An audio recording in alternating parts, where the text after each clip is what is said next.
I'm not your medical professional, but if I was, I'm like 100% sure I'd advise you not to do this. Hey guys, my name is Matthew, and this is the Freeze Your Butt Off reading challenge, where you read an entire book while you're sitting out in the snow and freezing conditions. The question of why, I don't know, there's not a really good reason why, but we're going to be reading The Call of the Wild by Jack London today, and this book takes place in Canada, in the ice and the snow and, people freezing to death and all that kind of stuff. And I just think there's something, I don't know. You feel more involved if you're reading a book like this while you're literally freezing to death. So, that's today. Here, come help me get dressed.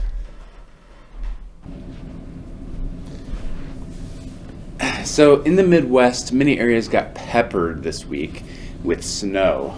Actually, I think yesterday some places got like 8 to 12 inches in one day, which is a ton of snow. We didn't get quite that much. In the last week, we've probably gotten 6 or 7 inches, something like that. And so a good portion of it is actually still outside. Last I checked, the high for today is meant to be 20, but we're still in the morning, so it's probably going to be chillier than that.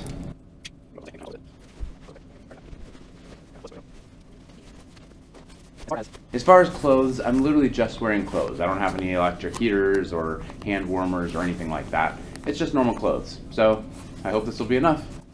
Oh, one thing I forgot to mention. The reason Call of the Wild is such a perfect book, besides what I already said about how it's, ice and cold and snow and all that stuff, is because it's also pretty short. I think I'll be able to read, this isn't a 5-hour read, It's going to be shorter than that. And so hopefully I won't actually freeze to death while I'm out there, but I guess the challenge will tell us. All right, wish me luck.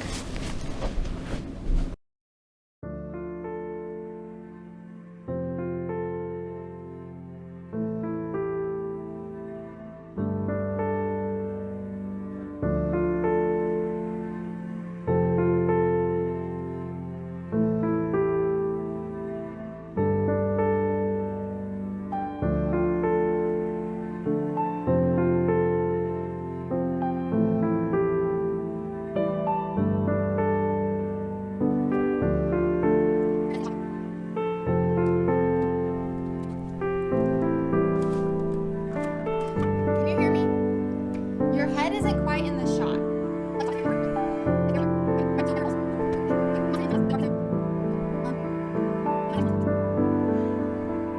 Yes.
Well, I'm a rookie, and I totally forgot my SD card for my noise recorder, for my sound recorder, in the house. I'm not going back in for it, though, so hopefully you can hear me. The wind isn't too bad, or else I probably would go back in.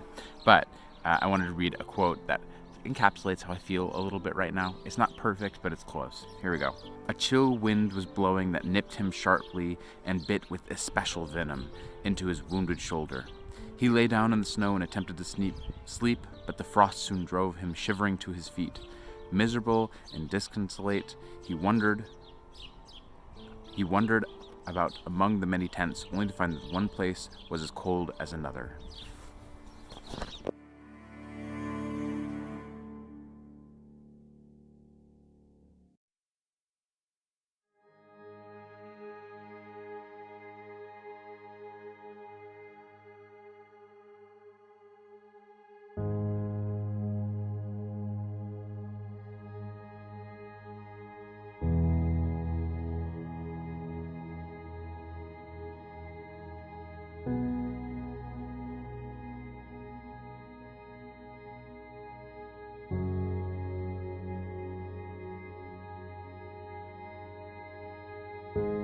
wind has started a little bit here, and at one point Jack London describes the wind as being like a white hot knife, and I can feel that, the white hot knife, especially the little gaps in my clothes where the wind pierces through, and I'm like, whoo, that hurt.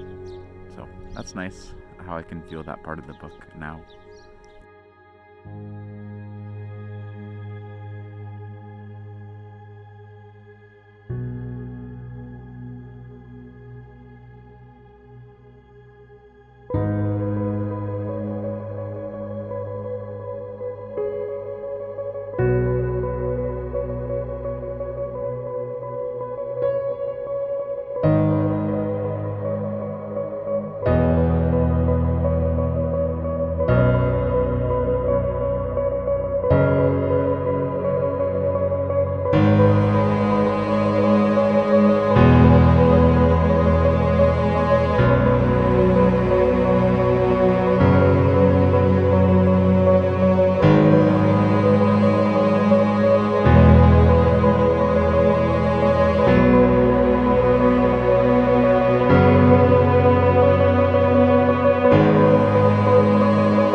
Okay, so I don't know if you know or not, but Call of the Wild kind of follows the story of a dog named Buck who is taken from like California or Seattle or somewhere. I can't remember exactly, even though I just read it. I think the cold is doing something to my brain. Anyway, it follows Buck. He's a dog. He's taken north to Canada, and suddenly he's found himself in this like desolate, cold wasteland. And over time, he finds himself getting harder and leaner and able to like deal with the cold and stuff. I think his description of what's happening is making me feel softer because my body does not feel like it is ready for all the cold and stuff. Like I said, my brain feels a little bit foggy already, but it's mostly my hands actually. He's talked about like how like he's biting the ice off of his paws and things like that, and my hands feel so cold, even though they're like wrapped up inside of these like sleeves. It just feels cold out here right now. So yeah, Buck is making me feel soft.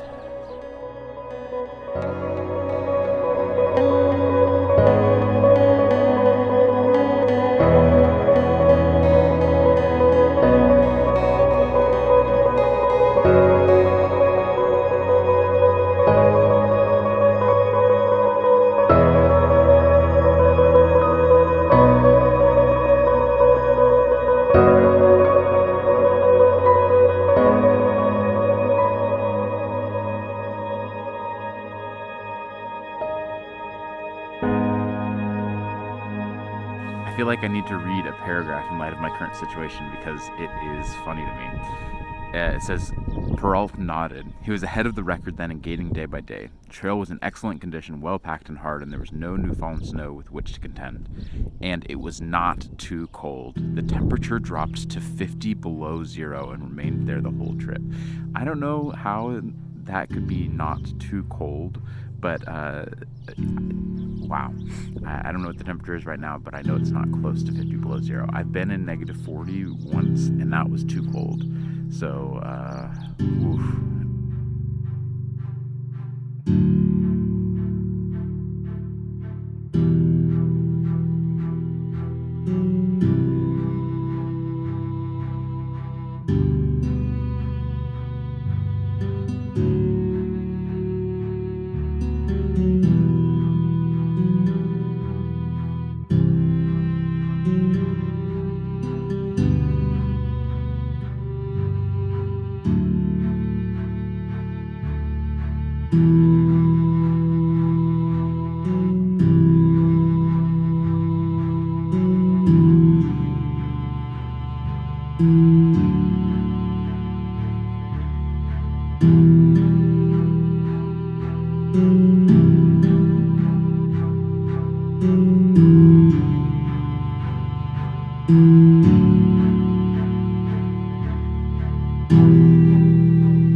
60% of the way through the book, which is good. I thought initially I was a little upset that I couldn't have like a real copy of the book because there's so much snow. It didn't make sense to go to town and get a book and all those things.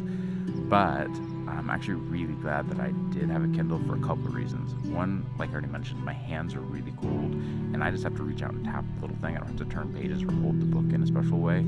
So it's really nice that it's a Kindle. Also, it lets me know how far I am through the book, like 60%. I guess I would know that in a book anyway, but I don't know. It's nice to have an actual number. So I'm 60%. I feel like I can do this like 2/3 of the way through. Okay. Also, it's not just my hands that are cold. It's my bum that's real cold, my butt and my toes, and I'm very cold.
All right, last little section of the book here.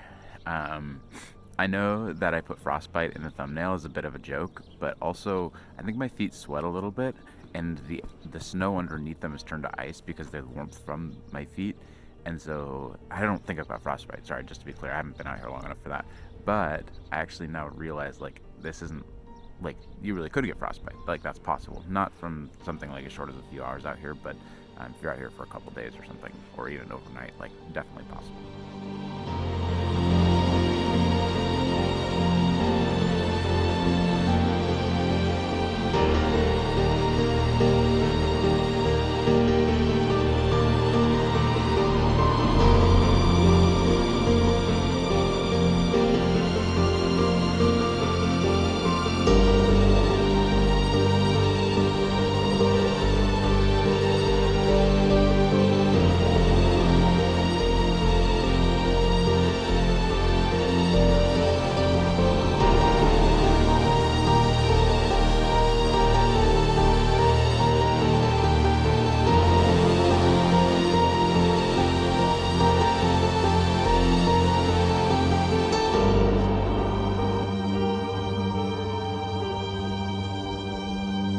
I hope you enjoyed that challenge. If you did, maybe I inspired you to take the challenge as well. If you want to take the Freeze Your Butt Off Challenge Lite, you can do the same thing I did, but just read the short story To Build a Fire by Jack London. Of course, you could do it the exact same way that I did, or you could even take the heavy challenge and forego the chair altogether. If you want to support the channel, please feel free to like and subscribe. That's completely free. Also, use the description box below to find an Amazon affiliate link for everything we used in this video, including the chair. Thank you guys so much for watching, and as always, stay safe out there.